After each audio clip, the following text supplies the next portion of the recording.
Hey guys, Mandy here. My chaotic mess of everything. I was just changing babies and putting some pictures on Instagram. Then it started pouring and it got so dark. And I was like, oh no, because I wanted to make a video and the light was horrible. But now it's overcast, but there's a little bit of sun coming in. So it's actually a perfect combo for making a video. Here's the babies. It's been so long. There's Norman and Augie looking super cute. This was, I guess, Bronwyn. Bronwyn is now a boy and doesn't have a name yet. That was something that went on this summer. I was just feeling it. I don't know. I just have a soft spot for boys. I don't know. I don't want that to sound weird.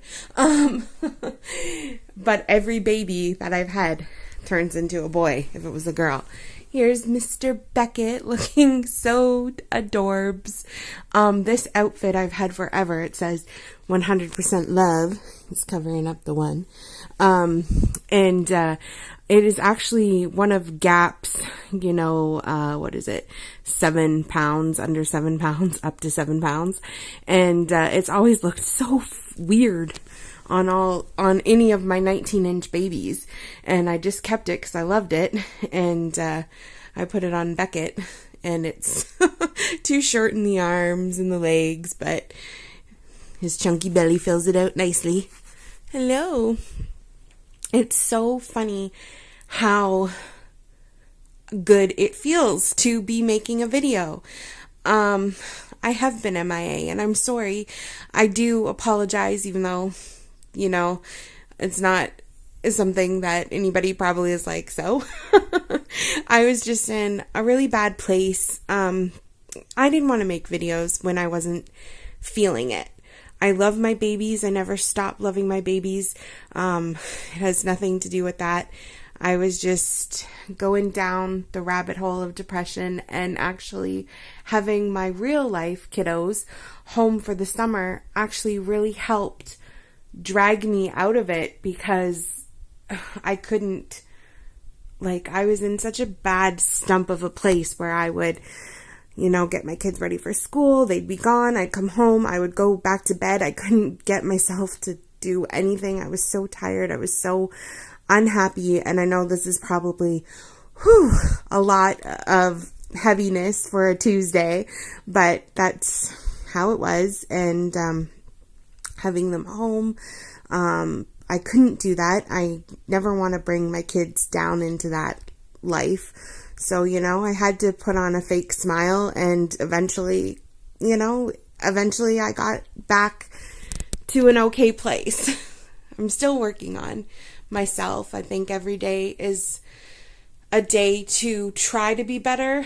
I don't want to sound like a Hallmark card, but I do try. I think about the things that I've messed up and where I went wrong and how I can do better. And again, totally too deep and too much. Sorry, my allergies.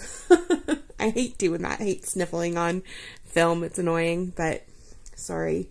My allergies were so bad. Oh my gosh, I was so bad.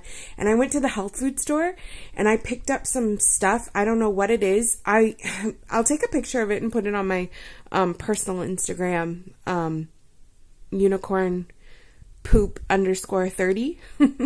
I'll take a picture of it because I can't even tell you what it's called, but night and day, I am telling you, I was on the verge of just crawling in a hole because I felt so awful, and I took everything under the sun. And if you guys have seen any of my past videos or follow me, you know that I really try not to take over-the-counter crap. I try, I'm really big essential oil girl and all that, but I was taking Claritin and Benadryl and everything, and nothing was working. And I went to the health food store and I picked up this random stuff, and it was a twofer. You put it, it has a nose spray, and then you take this oil, and feel so much better. So Thanks for letting me get that off my chest, because I know I'm not the only one who suffers with allergies.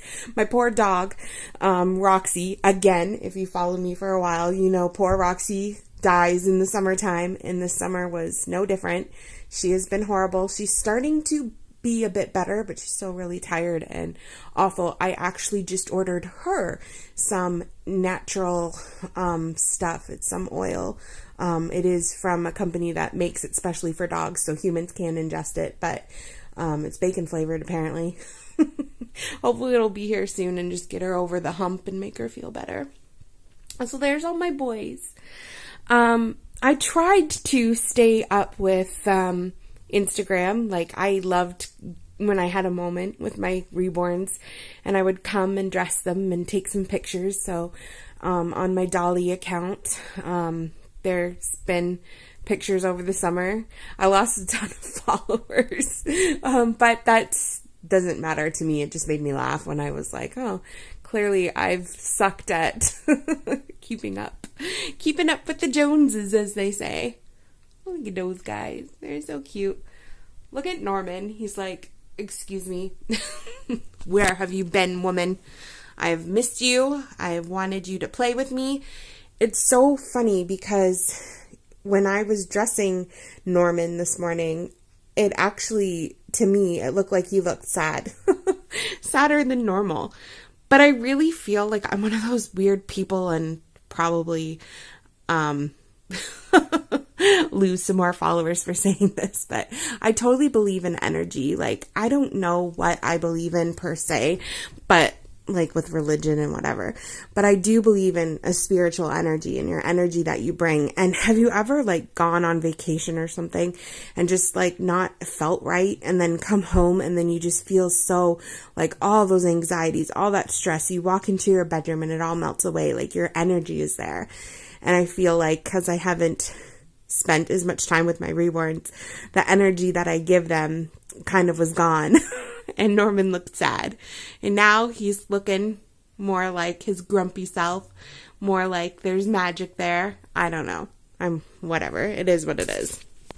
But yeah, so I'm going to try to get back into making videos because that's what I like to do. It makes me feel happy. I don't even know like who watches them or whatever.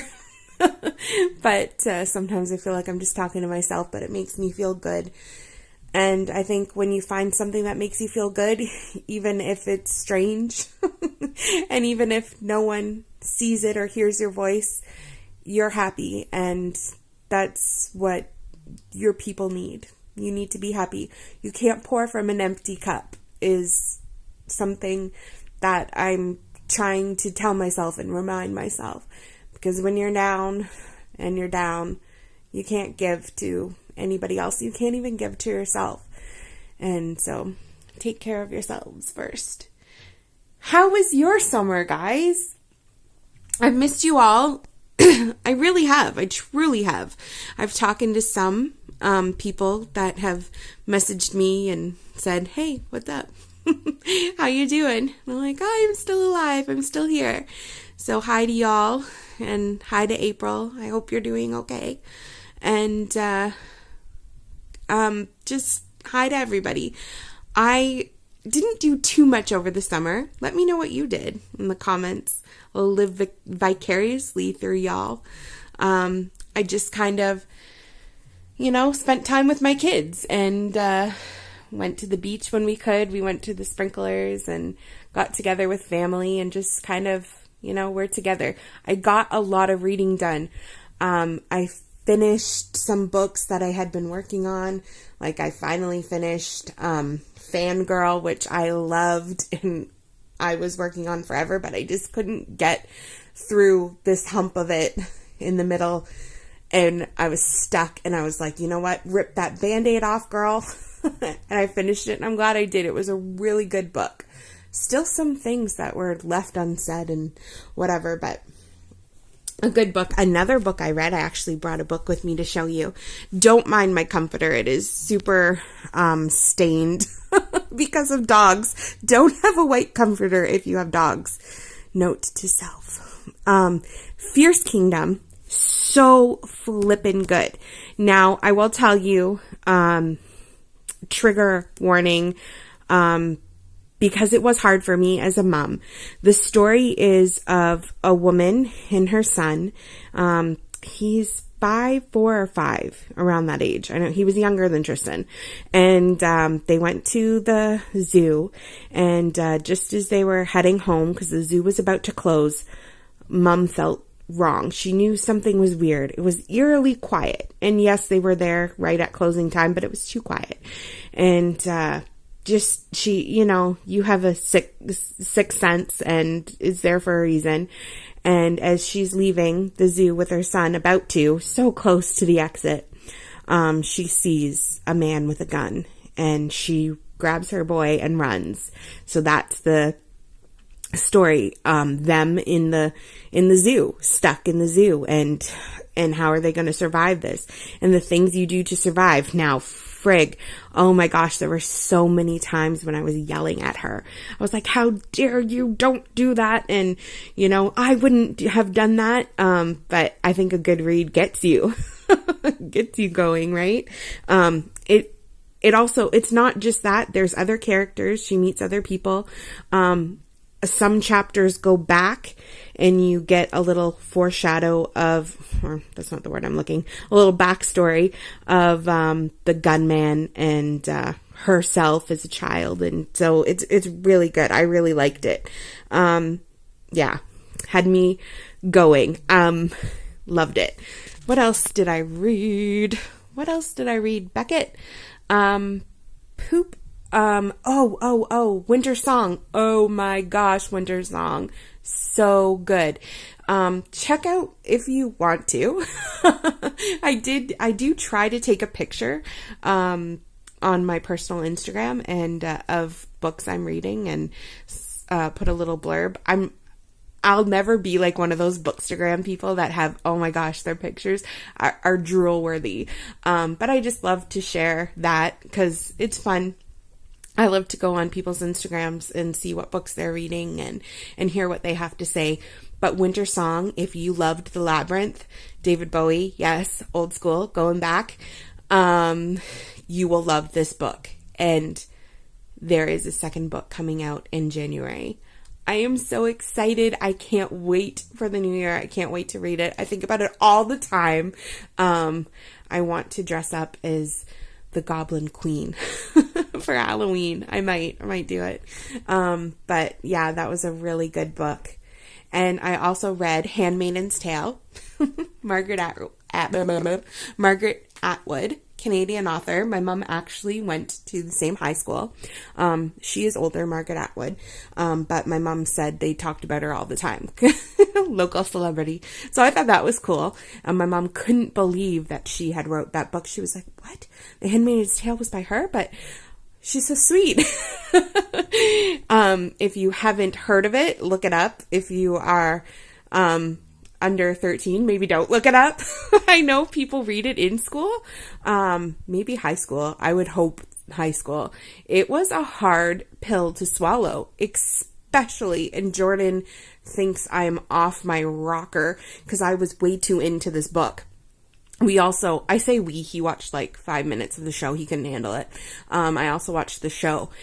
And if you read the book, and I won't put any spoilers, but the book kind of leaves you with a, kind of one of those books where you kind of get to decide. The author leaves it in your hands. Did it end well? Did it not? But the show ended exactly like the book. But they're going to have a season 2. They're going to continue on, where Margaret Atwood left off. And so I don't know if I want to watch it because I'm kind of happy with where I've put June and Nick and everybody else. Put them in a nice little box, tied a ribbon around it. Do I want to see what the creators of the show? Because I heard the actress who plays June say that it gets dark. And so I'm like, not sure how I feel about that. But I was so into the book and I was so freaking out over the book. And I found out that I'm probably more feminist than I ever thought. Jordan was like, do you hear yourself? Do you hear what you're saying? And I was like, Jor, this happens. Like, maybe not to this extent, but, you know, they try to close down abortion clinics and they tell women what to do with their body all the time. Like, you know, it's just a loose string of a thread. Like, he's like, calm down. So then I told him what happened at the end and he's like, there, see, they worked. It's going to be okay, Amanda. Anyways, I'm going to let you go because this is getting to be a long video and I just have so much to say. I am doing this on my phone, so I apologize if it's not the greatest quality. Not that my camera is the best of the best, but my tripod. I never did find that piece that I think my kids threw out. But actually, when I went back and retraced my steps, I think I threw it out because I thought it was a piece off of a packaging of rollerblades. So it's all my fault. Anyways, I love you all. I'll fix my tripod soon. And I'll see you again soon. Bye for now.